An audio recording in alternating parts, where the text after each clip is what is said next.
Всем привет! Самое знаковое событие этого года – столетие Республики Коми. Я здесь родилась и живу. Надо узнать больше о своей родине, и я пришла в Усть-Вымскую библиотеку имени Николая Михайловича Дьяконова. Кстати, если вы не знали, Николай Михайлович Дьяконов родился у нас в селе Усть-Вым. Он известный актер, режиссер и драматург. А еще это он написал известную пьесу «Свадьба с приданным». Итак, я в библиотеке. Посмотрите, как здесь красиво и уютно, и очень-очень много книг.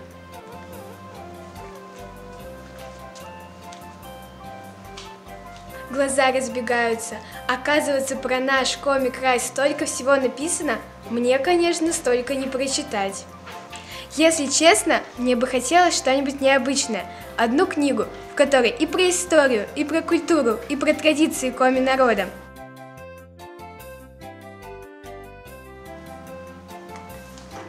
Какая тяжелая книга в футляре. Так, достаем. Такая гладкая на ощупь и так красиво оформлена. Атлас Республики Коми. Вот то, что мне надо. Да, до дома мне ее не донести. Все, решено. Остаюсь читать здесь. Ну что, полистаем и посмотрим?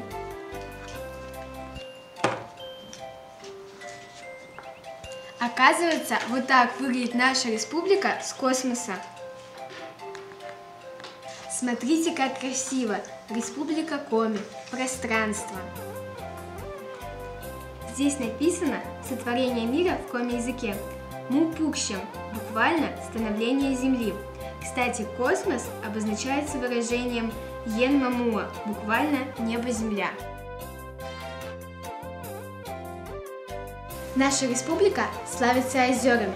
А вы знаете, что в каждом тундровом озере живет хозяин, который, если его рассердить, кто-либо кинет камень, женщина прополощет белье, уходит в другое место и уводит озеро с собой. Стоп! Так, что-то знакомое промелькнуло.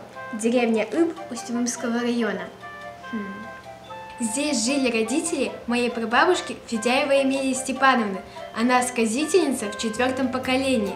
В их роду из поколения в поколение передавались сказки, песни и былины Коми-народа. Ярчайшей представительницей нашего рода является Ирина Федоровна Быкова, бабушка Эмилии Степановны. Она была большим знатоком старинных эпических песен, которые исполняла с душой и сохранила их для нас, потомков. Мне, например, нравится песня «Даскык Аяпия» «Отец и 11 сыновей». Мне рассказывается о том, как отец и 11 сыновей отправились на охоту. Там их проглотили медведи, а младший сын, родившийся после их отъезда, пошел на их поиски. Он нашел место, где они остановились, и удачно охотился. Он нашел тех медведей и в жестокой схватке их победил, вспорол им животы и с живой водой оживил своих родных, и они все вместе отправились домой к матери. Так, что здесь еще интересного? Все, у меня полное погружение. Мам, пап, если что, ищите меня в библиотеке.